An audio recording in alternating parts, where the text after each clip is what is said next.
bersama, damaikan Indonesia, rakyat adil sentosa seutuhnya. Di sini tempatnya untuk bersuara, rakyat Indonesia. Di sini ruangnya solusi bersama, hukum di tengah kita. Di sini tempatnya untuk bersuara, rakyat Indonesia. Di sini ruangnya solusi bersama, hukum di tengah kita, hukum di tengah kita.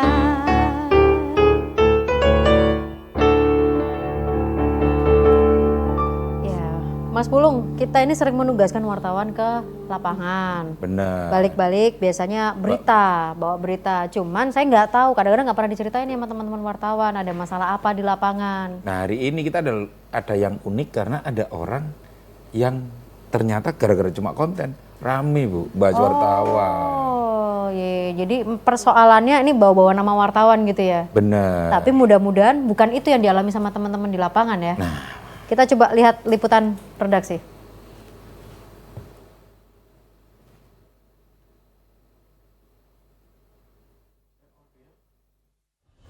Selamat sore. Wartawan ini gimana?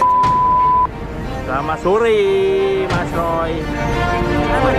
Inilah unggahan video Roy-Royhan Niamilah, bos mafia Gedang melalui akun TikTok @masroyganteng yang akhirnya viral. Video pendek yang dianggap sebagai parodi justru membuat Roy dilaporkan ke Polda Jatim.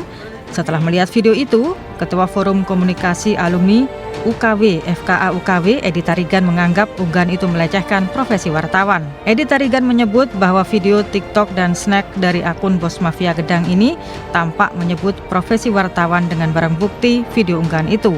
Roy akhirnya dilaporkan ke Sentra Pelayanan Kepolisian Terpadu atau SPKT Polda Jatim pada Minggu lalu. Dikawal sejumlah rekan dan wartawan, Edi Tarigan melakukan laporan dan kini tengah didiskusikan dengan pihak penyidik. Jika laporan ini berlanjut, Roy yang diduga melakukan pelecehan profesi wartawan melalui akun TikTok dan snack ini kemudian akan dijerat dengan Undang-Undang Republik Indonesia Nomor 11 Tahun 2008 tentang Informasi dan Transaksi Elektronik atau ITE. Belakangan, video konten dugaan pelecehan pada profesi wartawan unggahan Roy pada 11 Mei 2023 diketahui telah dihapus. Roy sendiri juga sudah menyatakan permintaan maaf lewat akun TikTok-nya. Saya mohon maaf sebesar-besarnya kepada semua teman-teman wartawan yang tersinggung atas konten saya hari ini tadi, tanggal 11 Mei 2023. Saya tidak ada niatan sama sekali untuk merendahkan ataupun melecehkan profesi wartawan. Sementara itu, menurut praktisi hukum sekaligus pengacara Muhammad Soleh mengatakan bahwa perbuatan pelecehan profesi bisa dilaporkan dan bisa dipidana. Karena konten ini jika bukan fakta, maka ini pelecehan profesi. Pembuatnya bisa dilaporkan dengan Undang-Undang ITE dan Undang-Undang Nomor 1 Tahun 1946 tentang menyiarkan berita bohong seperti dalam kasus Ratna Sarumpait. Hari ini saya dihadang di depan hotel itu. Sebelumnya, musisi Ahmad Dhani juga terjerat Undang-Undang ITE karena vlognya bermuatan ucapan idiot pada pihak-pihak tertentu saat menghadiri deklarasi 2019 ganti presiden di Surabaya pada 26 Agustus 2018 silam. Jadi saya ini nggak bisa keluar. Mohon maaf kepada teman-teman yang deklarasi, saya nggak bisa keluar, dihadang.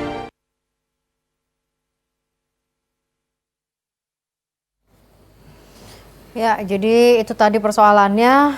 Kalau tadi kata pakar kan kalau bukan fakta maka bisa dipidana. Mudah-mudahan teman-teman wartawan kita nggak ada yang ya tapi juga belum tentu karena kita harus tanya sama orang-orang yang memang ada di dalamnya, Bu. kenapa sampai konten itu diunggah. Benar. Jangan-jangan mungkin dia pernah mengalami hal seperti itu. Tapi nanti kita tanya aja untuk pastinya. Kita sapa dulu yang sudah hadir di ruang redaksi hukum di tengah kita. Menyapa dulu nih yang tadi yang sudah membuat kontennya, ada Mas Royhan Niamilah, konten kreator pengusaha. Selamat malam, Mas. Selamat malam, Mas. Kemudian kita juga kedatangan Mas Johan Afi, Wakil Ketua Sekretaris DPC Pradi Surabaya. Selamat malam, Mas. Kemudian juga ada Mas Lukman Rozak, Ketua Ikatan Jurnalis Televisi IJTI Surabaya. Mas Lukman, selamat malam. Dan juga kita kedatangan Mas Edi Tarigan, Ketua Umum Forum Komunikasi Alumni Uji Kompetensi Wartawan FK UKW yang kebetulan memang melaporkan ini ya. Siap, selamat malam. Kebetulan itu berarti tidak disengaja kalau. Nah, yang tadi Oh, ada iya. di videonya kan beliau. Oke, kita coba langsung ke Mas Royan dulu. Mas Roy, ini apa yang menjadi penyebab Mas Roy mengunggah sampai akhirnya menimbulkan kegaduhan dan tidak pernah berpikir bahwa ini sampai menimbulkan kegaduhan gitu? Ya, ya baik. Jadi sebenarnya konten itu berseri, jadi bukan satu konten itu. Jadi ada beberapa konten. Jadi saya itu emang konten kreator. Jadi yang pertama saya konten kreator yang tergolong masih muda. Ya, yang pertama harus mohon maaf dulu atas kegaduhan ini. Terus konten itu saya unggah setiap hari itu saya buat konten hampir 40. Sehari di konten TikTok itu saya 40 konten dan saya mengangkat hal-hal yang spontan, bukan yang dikonsep sebagaimana rupa, bukan. Jadi teman-teman ya saya punya kameramen tiba-tiba tanya, Mas Roy ada apa ya hari ini ngapain, mau ngapain, jadi kayak gitu. Jadi kegiatan saya sehari-hari, tapi emang konsep bukan konsep ya, bukan saya mengonsep, tapi lebih ke ya saya tujuannya guyon dalam artian bercanda. Setiap konten saya itu selalu bercanda, bukan yang ada unsur untuk menghina atau apapun. Jadi 30 konten itu Mas Roy. Makanya saya bilang mohon maaf wartawan iki maneh karena menurut saya bukan saya untuk niat melecehkan ya. Ya wis saya tahu kalau misalnya yang tanya gitu, ada orang yang tanya, teman-teman yang tanya, mesti kalau di lingkungan itu ya wis kita anggap ya kayak wartawan naik tanya-tanya kayak gitu. Kalau di Surabaya kan saya selalu kayak gitu sama teman-teman. Ya wartawan iki mana? Terus saya tidur, saya di konten, saya ditanyain Mas Roy. Tapi dalam konten lain memang menyebut orang tersebut dalam artian POV-nya kamera itu adalah wartawan terus. Iya, jadi dalam sehari itu. Iya, awalnya enggak. Tapi karena terlalu sering tanya itu, ya wis spontan akhirnya wartawan iki mana? Ya itu jadi saya kepada rekan-rekan awak media semua mohon maaf jika ada ketersinggungan, tapi dalam lubuk hati saya yang paling dalam tidak ada niatan untuk menghina, melecehkan atau apapun, tidak ada. Jadi tapi kalau dengan maksud istilahnya memberi uang supaya kemudian wartawannya pergi gitu, bukan. itu gimana? Itu maksud saya, yang ada di pikiran saya waktu itu bukan wartawan, itu saya anggap tim. Jadi saya itu sering buat konten sama tim itu guyon-guyonan, ngalio tak kayak rokok, ngalio tak kayak duit. Jadi kayak guyonan garai, ayo gini, ngapain misalnya saya disuruh, ya apa Mas Roy, sampai misalnya nyemplung got ini kayak gitu. Jadi ayo tak kubi. Tapi bukan berdasar misalkan pengalaman, kemudian kalau ada wartawan di Bekasi terus pergi gitu apa? Enggak, jadi saya ya emang dasarnya adalah untuk konten, bukan untuk ya apa ya, bukan untuk menghina, bukan. Berarti maksudnya ngasih uang bukan untuk wartawan sebenarnya. bukan wartawan, tapi karena memang sebelumnya tersebut sering. wartawan, Ya. tersebut wartawan, jadi konteksnya jadi nggak jauh dari situ, begitu yang ditangkap ya. Oke, sebelum nanti dilanjutkan lagi sama Mas Roy, kita coba ke Mas Edi Tarigan ini yang melaporkan. Tapi sebentar, kita rehat dulu sebentar nanti biar lebih panjang penjelasannya.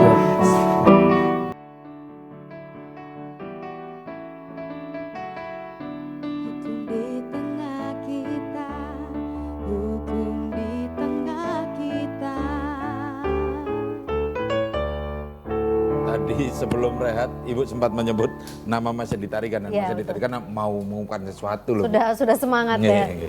Saya persilakan langsung. Langsung. Monggo Mas Edi gimana? Siap, selamat malam pemirsa JTV semua, dan selamat malam rekan sejawat kami dan rekan-rekan kita semua, Mas Roy yang ganteng kan gitu ya. Ini saya menyikapi pernyataannya Mas Roy. Mas Roy di situ menyatakan itu hanya sebuah konten dan parodi ya. Nah gitu. Tapi Mas Roy di situ sadar nggak kalau menyinggung satu institusi ataupun satu profesi gitu? Karena gini, tadi mau jawab sebetulnya, tapi nggak enak. Karena begini, dengan Mas Roy menyebutkan wartawan ini maneh, sebelumnya kita sudah melihat di Snack video itu malah ngeri itu ngomongnya itu. Aku ngeseng untuk wartawan, aku ngene untuk wartawan. Nah, seolah wartawan ini dijadikan mainan. Itu di video berikutnya? Di video sebelumnya ya? ada di video Snack video itu dinyatakan seperti itu.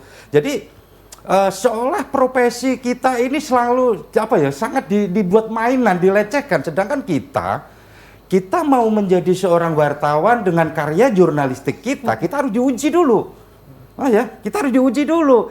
Kita mendapatkan sebuah berita dari luar, kita bawa rapat redaksi di dalam redaksi kita, baru kita munculkan di publik, kita sajikan di publik. Kita saring. Jadi tidak semerta-merta kita dapat telan mentah-mentah keluarkan, tidak. Wartawan itu ada sekolahnya juga, Bos. Jadi wartawan itu profesi, dokter profesi, pengacara profesi. Jadi kalau Anda bilang wartawan ini maneh dengan melecehkan memberikan uang 100.000, mohon maaf, ini kalau kita bilang undang-undang ITE ataupun apa, kita serahkanlah nanti kepada kepolisian ya, karena kita dari Polda sudah kita melaporkan, dari Polrestabes, dari Polres KP3, dari Kediri, dari Magetan, dan dari beberapa tempat, bahkan Jakarta ataupun ini ada, nanti kita kumpulin. Ini melaporkan semua. Banyak karena wartawan Jadi laporannya itu tidak hanya satu nih Pak? Tidak hanya satu, karena wartawan semuanya ini sama, mengacunya kepada video konten yang dibuat oleh Mas yang Roy. melecehkan profesi. Karena saya sebetulnya hari Jumat ya, Mas Roy, kita hari Jumat, beliau sudah kontak sama saya. Kalau minta maaf, ya sudah minta maaf, tadi juga ditayangin sama kita juga. Tapi permintaan maafnya kan pribadi sama saya nih. Ya kan? Ini profesi, Bos. Kalau tadi ada video permintaan maaf kepada rekan-rekan media dan segala macamnya, itu gimana menurut Mas Edi? Ya sah-sah saja kalau dia mau minta maaf, itu sah-sah saja. Tapi kan bukan aku ngonten melecehkan sebuah profesi dan pekerjaan seseorang, habis itu kita ngonten lagi minta maaf. Enak aja, ini hukum negara, ini negara kita negara hukum, Bos. Ya kan? Nah, sedangkan Mas Roy bikin konten lagi, saya bilang, ini saya pantau kan, saya lihat bikin konten lagi, dia kayak melo gitu kan, melo bahasanya janjian sama rekan diundang di Polda itu kan ya. Terus ada yang screenshot yang mengancam ya Pak. Menurut saya dan ada pernyataannya yang kurang dewasa. Justru di situ yang kurang dewasa itu Roy sendiri. Baik Mas Edi, saya coba minta pendapat juga nih dari rekan-rekan wartawan lainnya, dari Mas Lukman. Gimana Mas Lukman menyikapinya? Baik, terima kasih. Kami dari awal sangat menyayangkan, menyesalkan beredarnya konten video Mas Roy. Bahkan dalam rilis saya beberapa waktu yang lalu, saya menganggap konten ini konten sampah yang seharusnya tidak boleh diunggah di medsos. Kenapa? Karena memang kontennya bermuatan menyerang profesi kita. Saya sebagai jurnalis yang kurang lebih 16 tahun berkarir ya, itu merasa terlukai, sangat terlukai kalau melihat kontennya Mas Roy. Tetapi ini sekaligus juga menjadi introspeksi diri bagi kita. Yang saya sayangkan itu kan karena dalam kontennya Mas Roy ini seolah-olah menjenelarisir, gebyoh uyah kalau orang Jawa itu, seolah-olah wartawan itu seperti itu semua. Seperti itu yang mana? Yang ada di kontennya Mas Roy. Yang kalau dikasih uang pergi begitu. Padahal di lapangan itu banyak wartawan yang baik, yang bekerja secara profesional. Kita tahu serangan terhadap jurnalis selama ini kan tidak hanya sekedar fisik. Ada serangan cyber, ada serangan verbal dan sebagainya. Yang saya menganggap apa yang dilakukan Mas Roy terhadap kita, terhadap profesi kita itu adalah cyberbullying sebenarnya. Mengolok-olok profesi wartawan. Oh, udah masuk kategori cyberbullying. Cyberbullying. Jadi serangan itu ada cyber attack, cyberbullying, ada doxing, peretasan dan sebagainya, take down akun. Ini kalau dikaitkan dengan ITE Mas ya, itu seperti itu, ada cyberbullying. Tapi saya bersyukur Mas Roy dengan kebesaran hatinya mau meminta maaf, terus menghapus konten dan mencabut umpatan yang ada di konten tersebut. Karena dari awal memang... Bentar, biar kita... Ya, saya selesaikan dulu ya. Karena memang dari awal IJTI itu tuntutannya cuma 3. Saya bersuara, rilis itu saya keluarkan atas nama IJTI. Yang tuntutan pertama? kita cuma 3. Yang pertama meminta Mas Roy untuk berbesar hati meminta maaf. kepada seluruh wartawan se-Indonesia, se-Nusantara. Dan ini sudah beliau lakukan lewat media sosial. Terus yang kedua, saya ingin konten itu dihapus. Dan setelah itu viral, konten itu dihapus sama Mas Roy. Dan yang ketiga, Mas Roy, saya suruh untuk mencabut umpatan kata-kata yang tidak pantas terhadap jurnalis dalam JAJ itu ya. Yang di video itu tadi ya. Saya menganggap apapun motifnya, apapun motif Mas Roy, entah itu hanya untuk bercandaan atau konten atau apa, saya rasa konten seperti ini tidak layak untuk diupload di media sosial. Apalagi kalau Mas Roy konten ini bermotif ada nilai ekonomis lah, itu malah justru berbahaya. Meraup keuntungan ekonomis dengan menghalalkan konten segala cara itu, konten apapun bisa, itu malah nggak boleh sebenarnya. Tapi saya bersyukur Mas Roy bisa berbesar hati. Kalau dari IJTI berarti clear sudah dengan permintaan maaf, dengan yang tadi tuntutannya. Iya, karena sudah clear, kita mengedepankan restoratif justice. Jadi kita ingin kasus ini, kalau yang bersangkutan sudah meminta maaf ya sudahlah. Buat pelajaran bagi yang lain, maksudnya jangan seenaknya atau jangan membuat konten-konten yang bisa melukai seorang, yang bisa merugikan seorang, mencemparkan nama baik seorang, konten hoak dan sebagainya, itu jangan sampai. Jadi kalau bisa pembelajaran bagi kita sebelum share ke media sosial, kita sharing dulu, kita saring dulu. Ya, disaring dulu. Baik. Mungkin kita tanya ke Mas John Hafiz sebagai Wakil Sekretaris DPC Pradi Surabaya, ini ada yang tetap melanjutkan proses hukumnya, ada yang selesai begitu kan? Ini gimana? Iya, jadi saya belum tahu ya yang dilaporkan itu pasal berapa, kemudian yang digunakan dalam pelaporan itu. Nanti kita tanya. Tapi pertama, melaporkan itu adalah hak konstitusional yang dijamin oleh konstitusi, undang-undang. Siapapun bisa menggunakan hak itu. Dan itu dijamin oleh hukum. Itu satu. Nah, kalau ini terkait dengan Undang-Undang ITE, setidaknya ada 2 pasal ya yang sangat bersinggungan dengan apa yang ada di dalam konten itu. Pasal 27 Undang-Undang ITE ayat 2-nya, kemudian pasal 28-nya. Nah, bahwa kemudian apakah ini ada unsur pidananya atau tidak, itu menjadi kewenangan daripada penyidik, tentu kan. Untuk menentukan itu. Nah, saya juga belum mengikuti sejauh ini sampai di mana proses itu. Tapi kalau terkait dengan Undang-Undang ITE, sebenarnya sebelum tahun 2021 itu memang sangat multitafsir, pasal 27 dan 28 itu. Artinya penafsirannya bisa ditafsirkan begitu luas, dan itu menjadi pasal karet sebelum tahun 2021. Tapi setelah tahun 2021 ada 3 lembaga yang kemudian membuat surat keputusan bersama atau SKB ya. Menkominfo, Jaksa Agung, dan Kapolri itu membuat SKB tentang cara menafsirkan pasal-pasal tertentu di dalam Undang-Undang ITE, terutama pasal 27 dan 28. Dan itu jelas. Penafsiran terhadap pasal 27 ayat 2 disebutkan dalam SKB itu korban sebagai pelapor. Itu delik absolut murni. Satu ya, dia delik aduan absolut. Jadi yang melaporkan harus korban.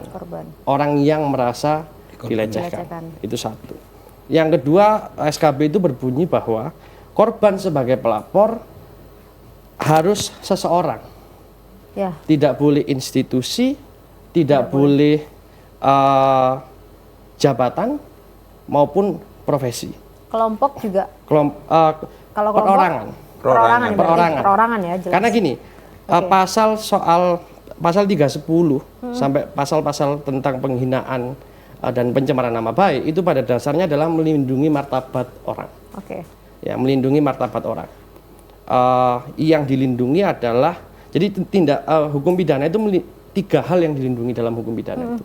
Nyawa dan keselamatan tubuh, kedua adalah harta benda atau properti, yang ketiga adalah martabat orang. Nah, martabat itu terkait dengan seseorang itu. Gitu. Nah, itu jelas di surat keputusan 3 menteri, dan itu yang digunakan oleh semua institusi kepolisian maupun kejaksaan untuk menafsirkan bunyi-bunyi pasal di dalam Undang-Undang ITE itu. Mas Johan sebentar, nanti saya lanjut lagi ke Mas Johan ya untuk melanjutkan penjelasannya karena kita harus rehat dulu sebentar.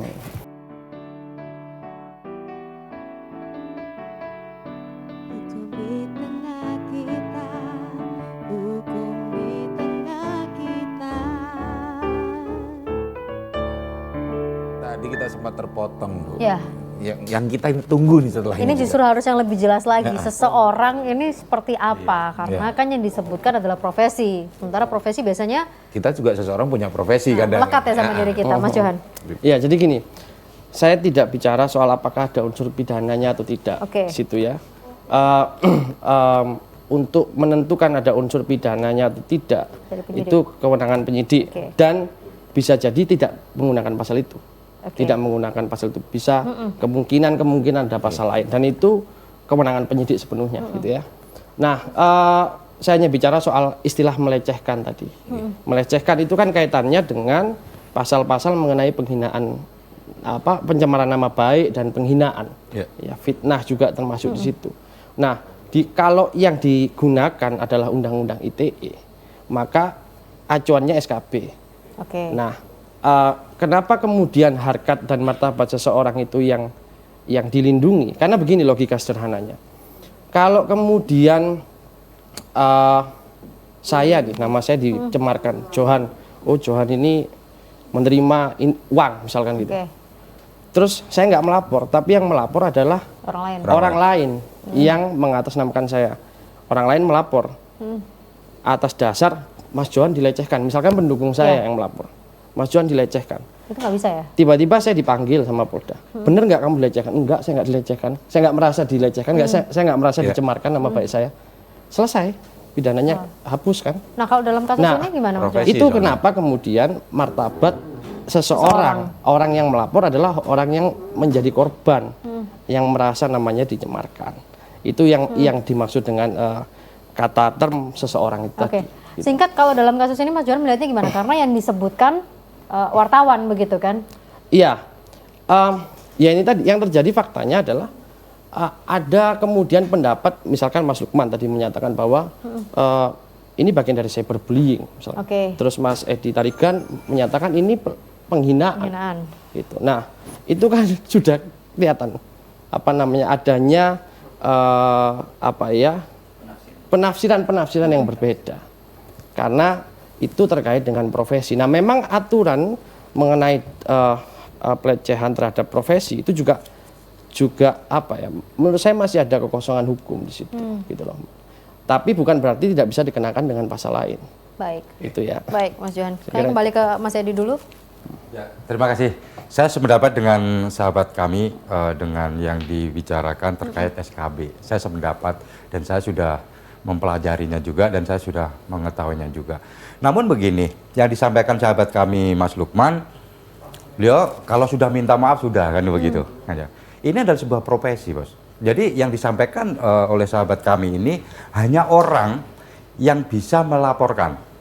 Ya. Contoh tadi yang di korban. Nah, ini korbannya ini seluruh wartawan seluruh Indonesia. Karena menyebut nama wartawan, bukan oknum, beda ya. Jadi kalau kita menyebutnya oknum, itu satu, Bos.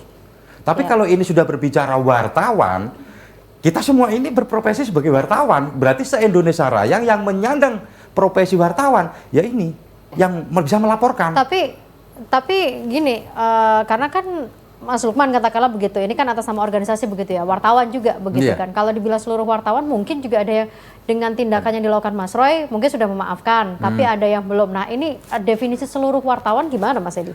Ya kalau kita melihat dari teman-teman yang ada di lapangan yang kemarin membuat laporan dari hari Jumat sampai hari Minggu kemarin itu aja membuat laporan di beberapa Polres, berarti di sini kan wartawan ini sangat-sangat sakit hati dengan pernyataan yang disampaikan oleh Roy.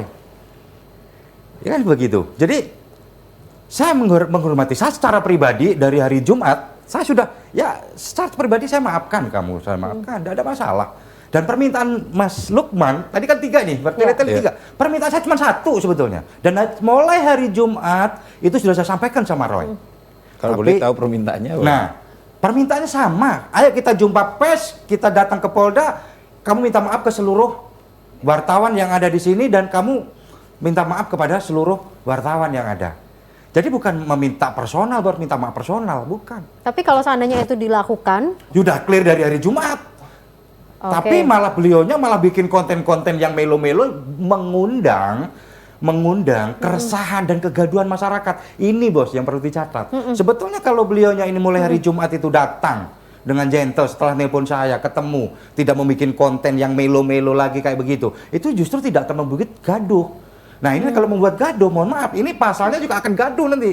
Oh gitu, Kan begitu, oke. ya. Saya coba ke Mas Roy dulu untuk konfirmasi lagi. Iya. Mas Roy sempat juga diminta untuk datang konferensi pers bersama begitu atau gimana?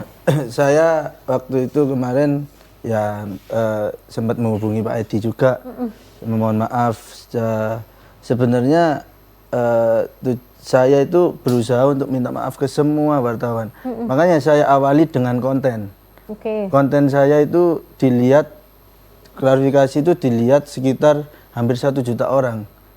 Jadi insya Allah menurut saya teman-teman dan rekan-rekan dari wartawan juga melihat konten saya itu. Makanya ketika saya kembalikan waktu tanggal 11 waktu itu, tanggal 11 saya buat konten. Akhirnya malam itu saya nggak lihat sama sekali, nggak lihat ada DM, nggak lihat DM atau apapun. Baru saya lihat malam ada DM, Mas, konten sampean gini. Akhirnya ya wis, karena saya nggak ada niatan buat menghina atau meremehkan atau melecehkan, hapus konten itu. Oke. Hapus semua konten. Aku tak jak sepuro nang rekan-rekan wartawan, karena aku ya gak enak. Karena aku juga nggak ada maksud kayak gitu. Jadi terus untuk yang konfirmasi dari Pak Edi Tarigan yang saya telepon, ya saya telepon. Cuman gini, kemarin saya posisinya lagi panik. Saya bingung, banyak serangan Pak Edi Tarigan, jadi banyak yang DM, banyak yang ngechat juga ke saya. Anda kan waktu itu saya bilang, saya jamin. Kan begitu, saya bilang, saya jamin. Bahkan beliaunya bilang, nanti kita di ini lagi Pak, kita keselamatan saya jamin. Ya oke Pak, sebentar kita ke Mas Roy. Mungkin namanya orang panik gitu ya. Saya panik waktu itu, blank, nggak bisa mikir apa-apa. Yang pasti tujuan saya untuk menyelesaikan, dalam artian tidak ada untuk memperpanjang atau gimana. Saya waktu itu tidak ada yang dampingin, bingung. Dalam artian saya harus ketemu siapa, ketemu Pak Edi Tarigan di sana. Saya kalau sendirian, saya juga bingung nanti di sana mau gimana. Jadi yang pasti itikat saya, pasti saya berusaha untuk nemuin Pak Edi Tarigan juga di momen yang pas. Dalam artian bukan saya tidak mau nemenin, saya kalau nggak mau nemenin, nggak mau nemuin, nggak mungkin saya telepon. Nggak mungkin saya iya Pak. Cuman mungkin saya masih panik waktu itu kemarin. Belum ya takut ada apa-apa, takut keselamatan saya gimana. Terus siapa yang jamin? Ya oke, baik Pak Edi Tarigan jamin keselamatan saya. Tapi ketika nanti di lapangan ada apa-apa, siapa yang jaga saya? Jadi seperti itu. Jadi yang pasti saya sekali lagi memohon maaf, beribu-ribu maaf kepada teman-teman wartawan, awak media. Jadi tidak ada lah niat saya untuk melecehkan, menghina, tidak ada. Jadi dimohon untuk kebesaran hati dari teman-teman wartawan di seluruh Indonesia. Saya Roy Mila, konten kreator, meminta maaf gitu aja. Oke, baik. Sebelum kembali ke Mas Edi, Mas Lukman, ini ada komunikasi juga kah dengan teman-teman organisasi wartawan lainnya? Kan ini dari IJTI, dari Mas Lukman ya. Kalau dari yang lain-lain sudah sempat berkomunikasi juga atau gimana biasanya? Jadi organisasi profesi jurnalis di Indonesia ini banyak. Salah satunya ada IJTI, Ikatan Jurnalis Televisi Indonesia. Kemudian ada PWI, ada Asosiasi Media Cyber AMSI. Terus ada SMSI ya. Dan banyak sekali, ada PFI Pewarta Foto Indonesia. Semuanya bersikap. IJTI bersikap, PFI bersikap, AMSI juga bersikap. Semuanya bersikap dan semuanya menyayangkan dan menyesalkan apa yang telah dilakukan oleh Mas Roy. Ya diakui atau tidak, mau nggak mau, ya pokoknya ya memang sangat melukai hati kita Pak, konten beliau. Tetapi kan meskipun kita sudah selesai dengan permintaan maaf, tapi kan wartawan tidak hanya kita saja, ada yang di bawah naungan beliau, Pak Edi, terus kemudian ada jurnalis lain di belahan Indonesia yang juga nggak terima dengan ini, kami tidak bisa melarang atau menolak mereka untuk lapor. Jadi kita nggak bisa. Tapi intinya IJTI mengedepankan restoratif justice. Kenapa memilih itu dari IJTI? Ya karena tidak semua kasus harus selesai di meja hijau. Oke. Tapi saya jadi pertanyaan Pak ini. Iya. Ketika misalnya IJTI memaafkan, kemudian Pak Edi tidak. Ketika sudah nurutin Pak Edi, nanti ada orang yang berarti tidak terima lagi. Berarti kan harus menurutin lagi berarti kalau itu. Mas Joni saya bisa menjawab. Ya, jadi oke. Gini, kalau untuk saya sebetulnya itu tadi saya sudah bilang, mulai dari hari Jumat beliau telepon sama saya, Roy telepon saya, itu sudah saya sampaikan. Kalau maaf, ayo maaf, tapi kamu tidak pribadi dengan saya. Ayo kamu datang ke Polda, Polda kan netral nih. Datang ke Polda, kita konferensi di situ, kamu minta maaf kok. Enggak, belum dijalankan. Jadi bukan berarti gini ya, bukan aku tidak memaafkan loh ya, bukan aku. Kalau secara pribadi saya sudah mulai hari Jumat saya sudah memaafkan. Tapi di sini kan banyak tekanan nih dari teman-teman wartawan, bahkan dari Kediri, dari Magetan dan lain-lain. Seandainya karena kan IJTI memilih restoratif justice begitu ya. Ya sama, kita kemudian mengadopkan RJ juga sebetulnya. Oke, kalau seandainya ternyata Mas Roy melakukan RJ juga untuk bisa selesai begitu ya permintaan maaf, apakah kemudian benar-benar tenang begitu Mas Edi, jangan-jangan nanti muncul lagi yang lainnya, oh saya masih belum terima gitu. Harus ini lagi gitu. Ya, Jadi harus minta maaf lagi, tergantung dari Roy-nya sendiri. Ya saya menilainya di sini tergantung dari Roy-nya sendiri. Dari Jumat dia telepon sama saya. Hari Sabtu beliaunya ngonten lagi yang melo kayak begitu. Itu justru mengundang kegaduhan. Kalau saran saya sama beliaunya kemarin, dia tanya, "Pak, keselamatan saya bagaimana, Bang, begini?" Saya jamin keselamatanmu. Konten itu tidak menjawab ya. Artinya permintaan maaf di konten itu kan tidak ke pribadi, tapi kan ke seluruh profesi. Ke seluruh. Tapi di situ malah mengundang gaduh masyarakat. Ya kan? Dari masyarakat ini malah dibikin mohon maaf ya, ini di tahun-tahun politik juga sebetulnya kan, ini masyarakat dibikin gaduh dengan pernyataan-pernyataan Roy. Kalau dia menyatakan, dia bilang, saya rasa ini yang kurang dewasa menurut dia gitu. Loh, justru kalau saya praktisi ini menilai justru dia yang kurang dewasa. Kalau dia dewasa, bungkem mulut bos, tutup. Ada statement dulu. Kurang dewasa, Mas Roy? Ada statementnya begitu, ini kurang dewasa dan sudah di screenshot gitu. Mas Roy? Ya, saya di konten bilang sebelumnya ada teman-teman yang ngechat admin saya sampai mengumpat, non sewu nang di kon, ayo ketemu, ayo nang di kon, ayo tak non sewu sampai tak geruduk kayak itu. Nah, ada ancaman. Saya bilang itu teman-teman yang mengancam seperti itu yang saya anggap kurang dewasa kalau bukan yang melaporkan. Jadi yang melaporkan saya tahu saya menyinggung. Kalau saya sadar saya ada yang tersinggung. Melaporkan ya. Tapi yang saya maksud di konten itu ada kok kontennya itu. Jadi teman-teman yang melakukan pengancaman ini menurut saya ini kurang dewasa. Dalam artian kalau yang dilakukan Pak Edi mungkin ya itu wujud dari tersinggung. Tapi kalau yang sampai ngancem saya ini yang saya anggap kurang dewasa. Di situ ada. Nah, disitulah sampean memunculkan kegaduhan di masyarakat. Sebentar, Pak Edi, kita nanti kembali ke Mas Johan dulu. Kita rehat dulu sebentar.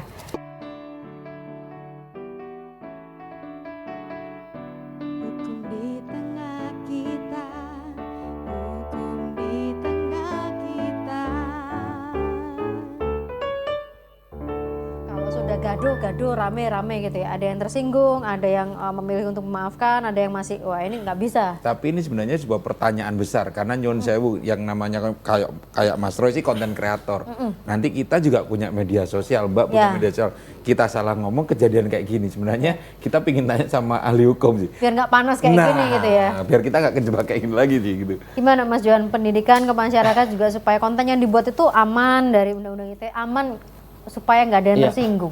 Jadi yang pertama sebenarnya kalau dari pasal-pasal dalam undang-undang ITE yang dilarang itu konten yang mengandung unsur perjudian itu pasti, asusila itu pasti.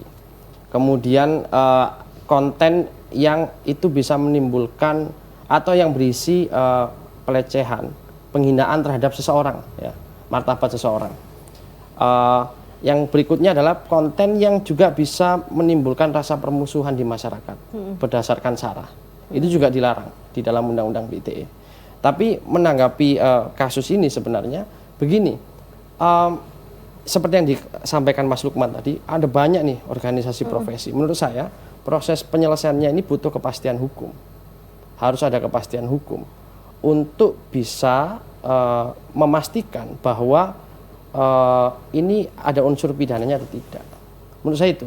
Berarti dari Karena begini, pihak penyidik. Iya, karena begini. Saya membayangkan, misalkan kita Mas Roy dengan Mas Edi Tarigan selesai nih dengan organisasi profesinya Mas Edi Tarigan, kemudian selesai. Terus ada lagi itu. ternyata. Kemudian besok ada laporan lagi. Nah, itu tadi. Nah, ini kalau tidak ada kepastian hukum, ini akan menggelinding. Dan itu justru akan menimbulkan rasa ketidakadilan bagi pihak-pihak itu sendiri gitu loh. Maksud saya, itu kenapa kemudian dalam kasus ini perlu kepastian hukum. Perlu Artinya kalau proses seandainya penyelesaian dengan putusan atau dengan surat yang berkekuatan hukum. Saya kira itu. Satu laporan ketika sudah selesai maka ini akan berlaku untuk Ini laporan-laporan yang lain berapa, begitu Mas? ya? Ada berapa Ada laporan? banyak katanya tadi Mas Edi. Ya banyak. Ada banyak. Ada beberapa lah. Jadi yang harus Nah kalau ini diselesaikan yang selesai mana? terus besok ada orang lagi melapor mengatasnamakan profesi lagi, tidak selesai persoalan itu kalau nggak ada kepastian hukum. Gitu. Kuncinya berarti di kepastian hukum dan itu siapa yang memegang leading sektornya? Itu Artinya ada di aparat penegak hukum. ya artinya kan aparat penegak hukum ini lagi banyak nih kan, ada yang di Surabaya, ada yang mungkin di luar kota juga. Nah ini siapa yang, apakah salah satu yang selesai duluan begitu akan menjadi kasus yang sama ketika dia sudah berkekuatan hukum tetap itu kan tidak bisa dituntut lagi, gitu ya. Berarti siapa yang selesai duluan? Artinya asas nebis in idem itu berlaku. Nah itu justru juga menjadi memberikan kepastian bagi Mas Roy sendiri sebagai pihak terlapor atau teradu ya dalam hal ini, yang kemudian tidak lagi dipersoalkan kembali dengan hal yang sama gitu loh. Termasuk dengan restoratif justice juga. Restoratif justice-nya seperti apa dulu? Apakah restoratif justice itu dituangkan dalam berita acara penyelesaian di kepolisian, atau restoratif justice itu hanya selesai melalui kesepakatan perdamaian dua belah pihak? Nah kalau kesepakatan perdamaian dua belah pihak itu menjadi penyelesaian di luar proses pengadilan, proses hukum. Artinya itu kesepakatan dan itu hanya mengikat kedua belah pihak, gitu ya. Tidak berlaku secara umum. Tapi kalau itu dituangkan dalam berita acara itu berlaku secara umum. Oke. Ya.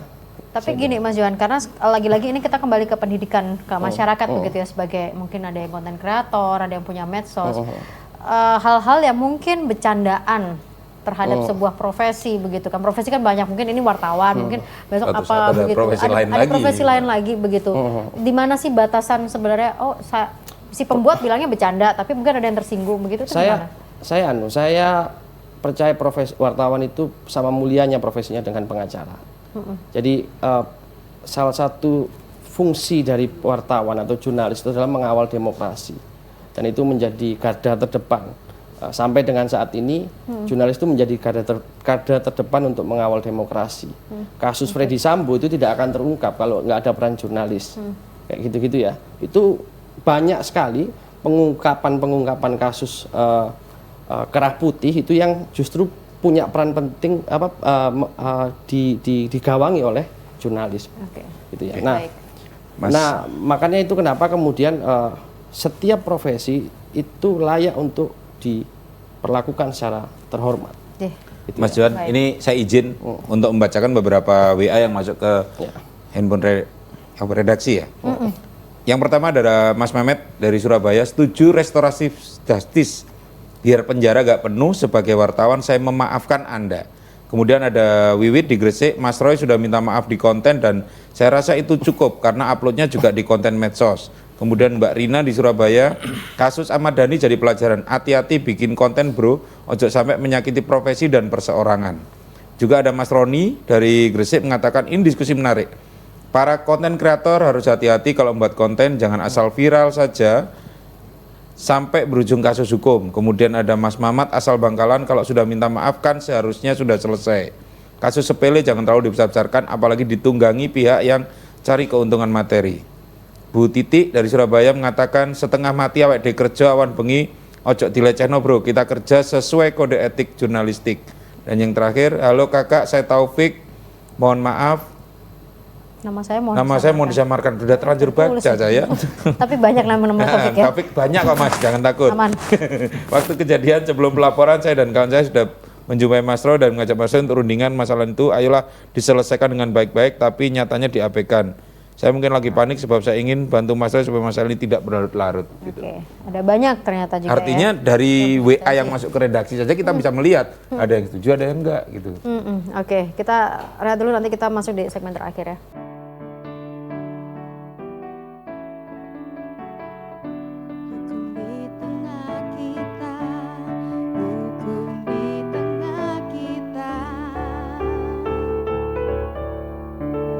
Nggak kerasa ini segmen terakhir dan kita cuma punya waktu berapa menit, Bu? 7 menit. Oke. Yang mudah-mudahan bisa selesai di sini begitu ya, harapannya bisa saling berbesar hati. Tapi saya kembalikan ke Mas Edi ya.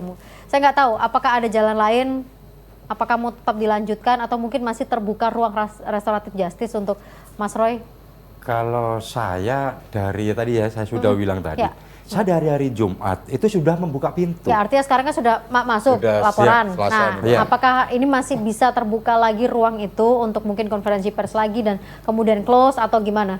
Ya, atau karena- ini mau dilanjutkan terus? Nah, karena gini, saya juga ada beberapa organisasi lain yang ada di beberapa Polres dia membuat pengaduan, tapi yang pengaduan ini kan di Polda. Yang disampaikannya tadi kan ini ada beberapa memang yang Ya. laporan. Nah, kita yang ada di Polda nih, kita yang melaporkan dulu. Ya aku tunggu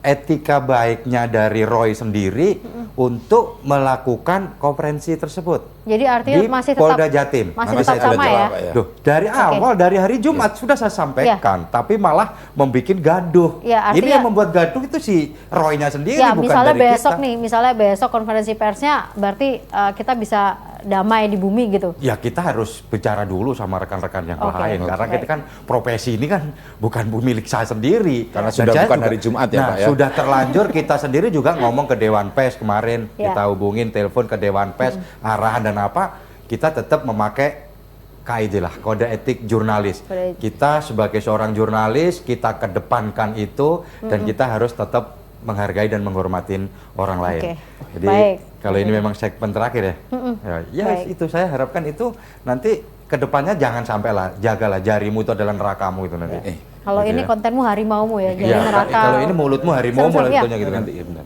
Oke, ya boleh Mas Roy dulu. Jadi untuk masalah ini mungkin bisa jadi pelajaran juga buat teman-teman konten kreator yang lain. Jadi jangan sampai harus difilter karena sebenarnya juga banyak konten-konten serupa yang masih seperti ini, tapi semoga bisa jadi pengingat juga untuk lebih menyaring konten, karena ya namanya teman-teman banyak di konten itu kan ada banyak anak muda juga Ya. yang belum tahu hukum dan lain-lain. Dari kasus ini, dari masalah ini mungkin bisa jadi pelajaran buat kita semua. Oke. Itu aja. Ada keinginan untuk menjawab terkait dengan konferensi pers begitu, akan dilakukankah atau?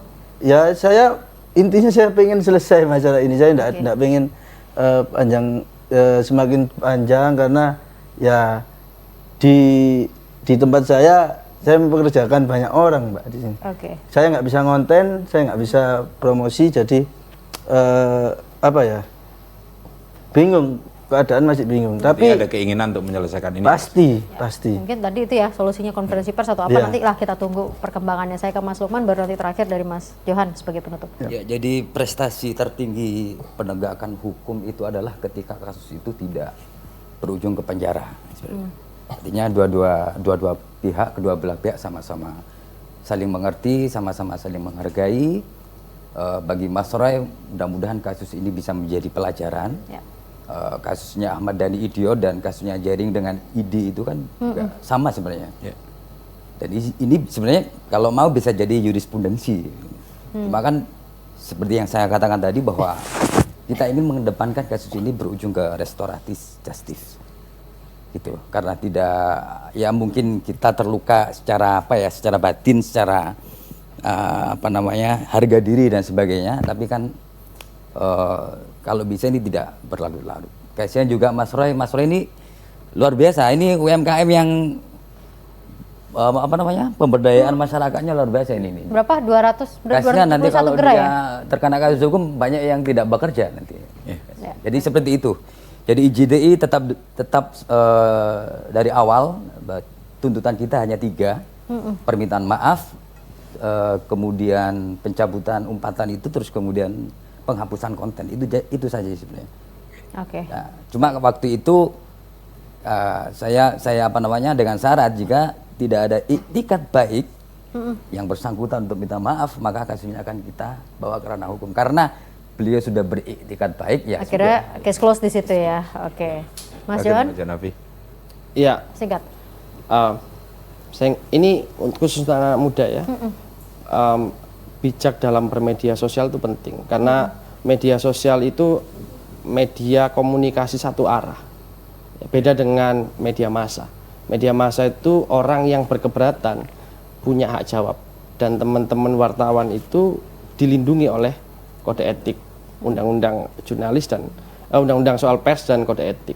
Ya, artinya ketika ada kaidah-kaidah jurnalistik yang kemudian dilanggar itu mekanismenya sudah ada dan itu bukan pidana, bukan juga pelanggaran hukum terhadap bukan perbuatan melawan hukum ya, tapi itu pelanggaran kode etik. Nah, beda dengan media sosial. Media sosial ini nggak punya hak jawab. Orang tidak punya hak jawab, orang tidak punya konten kreator tidak dilindungi oleh kode etik, tidak terikat pada kode etik, tidak dilindungi oleh undang-undang tertentu dan makanya bijak dalam bermedia sosial itu penting. Itu ya. Nah, ya itu tadi yang seperti saya katakan tadi, jangan memuat sara, kemudian perjudian, asusila dan yang bisa menimbulkan permusuhan. Oke. Itu. Baik. Ya, mudah-mudahan ini berujung damai lah ya karena Dan tadi ini juga pembelajaran kita semua sih sebenarnya. hati-hati jangan sampai menyinggung gitu kan karena kalau udah menyinggung namanya emosi gitu ya pasti akan terus terbawa dalam waktu yang cukup lama. Tapi terima kasih Mas Roy sudah berkenan hadir untuk membantu mengklarifikasi juga Mas Johan, Mas Lukman, Mas Edi juga terima kasih. Kita tunggu. Boleh nggak kalau salaman dulu? Oke. Nggak ada masalah kan ya? Nggak ada masalah ya? Oke, boleh kita saling No problem, kita salam. Oke, monggo. Kita saling salam-salaman. Mumpung masih Syawal. Siap.